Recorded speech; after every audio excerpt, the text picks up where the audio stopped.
Episode 5. The Tables Have Turned.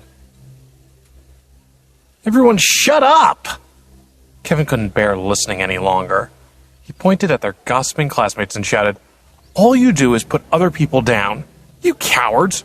What right do you have to judge him? At least Elliot dared to try for something he wanted. As for you lot, other than talking nonsense, what else do you do?" Niall also felt moved to speak in Elliot's defense. Kevin's right. We're all classmates. Why do you want to rip people down? Ryan stayed silent. He wasn't planning on intervening. Since his relationship with Elliot was civil at best, there was no need for him to offend Kate on Elliot's behalf. He just thought it was a joke.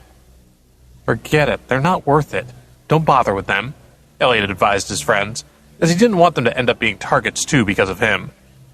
At first, Kate was pleased with herself as she watched the show unfold, but she was taken aback seeing Elliot so calm and hearing him calling the rest of the class worthless. She became so angry that her face turned red as she said, "Elliot, who are you to talk down to the rest of us? You're a nobody, and you're never going to amount to anything. You have no personal ambition, and still you dare to talk about things you will never achieve. If it weren't for the fact that we're in the same class, I wouldn't even bother looking at you out of the corner of my eye. You're a loser." Kate spoke so loudly that she could even be heard outside the classroom. Her words made Kevin's blood boil. "Kate, don't go too far. Just because Elliot can't be bothered with you doesn't mean that he's easy to bully. You think way too highly of yourself, but remember, pride comes before a fall." Niall shook his head and sighed. Everyone had made their feelings clear, and Niall knew very well who Kate was. She wanted nothing more than to cling to rich and powerful men, but she didn't know what she'd missed out on by turning Elliot down. He couldn't help but feel that she was rather pitiful. Kate didn't think so and said with a sneer, "I don't care. How laughable is it for an ignorant loser like Elliot? I would reject him 1,000 times and wouldn't even blink once." Before Elliot could say anything, a clear voice intoned from the doorway, "You're the lowest of the low, Kate, and I think you're the ignorant one." Everyone looked round to see Erica Johnson from the class next door. Erica was one of Hillsdale University's 3 most beautiful girls. While she wasn't quite as pretty as Lily, Erica's warm disposition elevated her to be the most desired girl on campus, and it was said that she had a line of suitors that would stretch all across campus. One thing was for certain. Erica was considered to be of higher status than Kate. The men in the class were buzzing. Normally it would be hard for them to even catch a glimpse of Erica. They never imagined that the goddess would suddenly appear in their class today. Why is she here? She doesn't seem to like Kate. Has Kate offended her? Impossible! They don't have anything to do with each other. They're not even in the same class. So how could Kate offend her? Is she defending Elliot? I didn't realize the woman of my dreams also had such a sense of justice. Nonsense. That can't be right. And what's Elliot playing at, allowing Erica to speak up for him? Kate's expression was hideous. "Erica, what do you mean by that?" Elliot was also very curious. He didn't know Erica at all. Why would she defend him? "Oh, Kate, you're laughable," said Erica, as she caressed her falling hair and smiled indifferently. "You know that my dad runs the Starlight restaurant, right?" Hearing this, Kate's expression became even more unsightly. A trace of jealousy appeared in her eyes. Starlight was renowned as one of the city's best places to eat, and Erica was the boss's daughter. Kate couldn't afford to offend a person of such standing, but she didn't want to lose face either, so she braced herself and retorted, "So what? Are you here to show off about your daddy's job?" "You're so shallow. Showing off to people like you is beneath me." Erica looked gentle, quiet, and beautiful, but her tone was much more imposing than Kate's. She continued, "Yesterday, someone bought the restaurant." "What does that have to do with me?" Kate became even more confused.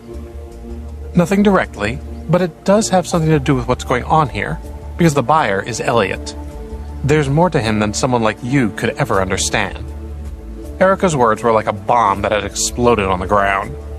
The whole class gasped. All eyes were on Elliot in an instant, and the room was filled with commotion. No one doubted what Erica had said, because there was no reason for her to lie.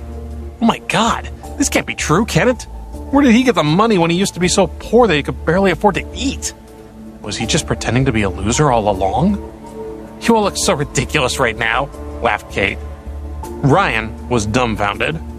He hadn't thought that Kevin and Niall's claims of Elliot buying the restaurant were true.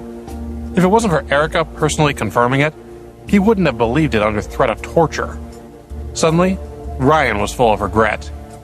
Elliot must hate me right now, he thought. Kate, on the other hand, was even more shocked. She fell on her seat, her face ashen as she muttered to herself, "How? I don't understand." Erica couldn't be bothered to look at Kate's expression anymore. She walked straight into the classroom and stretched her hand out toward Elliot. "Elliot, thank you for helping my father out with the financial boost he needed. He asked me to invite you over to ours for dinner tomorrow night." All right. Please thank Mr. Johnson for me." Elliot felt a bit awkward. He didn't reach out to shake Erica's hand. Erica, however, didn't mind at all. She stretched out her hand and casually lifted it into a coquettish wave. "Then I'll pick you up at the end of the day tomorrow." With that, she turned and left the classroom. It wasn't until she had walked out of the room that the crowd was really able to react. They had never heard of Erica being so nice to anyone. "That smile is intoxicating." "It's over. It's over. We'll all have to drown our sorrows tonight now that Erica's fallen in love with Elliot." "Huh? You can't call him Elliot anymore. It'll have to be Mr. Branders Jr. from now on." "Hey, he'll forgive me. It'll take some getting used to." Elliot had unavoidably become the focus of everyone's attention. All these people who had been laughing at him a moment ago began flattering him instead. Looking around at them, he couldn't help but feel a little disgusted. When he was poor, they made fun of him. Now that he had money, they were all trying to favor him. Human nature is so ugly, he thought. Kate was sullen.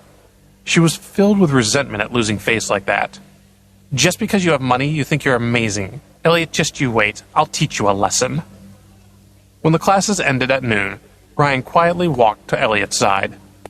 "Elliot, we're housemates. I've offended you in the past, and I sincerely apologize to you," he said with a disingenuous smile on his face. "There's no need. You didn't do anything that requires an apology." Elliot smiled faintly. "I have something to ask of you." A hint of joy appeared in Ryan's eyes. "What is it?" "My father's been doing a bit of business lately, and he has some financial problems. Do you think you could lend him some money?" Elliot suddenly had the urge to laugh. Is this guy for real? He abandoned us at that restaurant and made it clear he thought nothing of me before. Now he wants to borrow money. "Sorry, my money didn't just appear from nowhere, so I won't just lend it to you." He coldly refused as he walked over to join Kevin and Niall and head to the cafeteria. Ryan's smile disappeared. After school, Elliot, Kevin, and Niall were heading back to their place when they saw Kate and her boyfriend Arrow walking towards them, accompanied by 3 thugs with colorful hair and tattoos on their arms. Arrow was hugging Kate's waist and wearing an arrogant expression. "Elliot, I hear you're wealthy now, and apparently you even dared to insult my woman. I let you go yesterday, but it seems you don't know how to behave. You're just a little nouveau riche that doesn't know his limits. It seems I need to personally teach you a lesson." The thugs made Kevin very nervous, but he took a step out in front of Elliot and said, "What are you doing?" Niall took out his phone and was about to call 911. "I'm ready to call the police. Don't do anything stupid here, guys." "These 2 brats are pushing their luck." The 3 thugs smiled at each other and then walked forward and pushed Kevin and Niall out of the way. "Really? Getting your friends to call the police? Elliot, apologize to me and Kate sincerely, and I'll let you walk away." He let Kate go and walked toward Elliot with an evil grin as he continued. "Otherwise, you won't be able to show your face on campus ever again." "Arrow, what are you talking about? Just let us at him." One of the thugs was about to attack. "I want to see how stupid he really is," Arrow replied. At that moment, a polite cough sounded out. Michelle, who was wearing a business suit and silk stockings, had an unimpressed expression on her face as she walked toward them, accompanied by 4 bodyguards in black suits and sunglasses.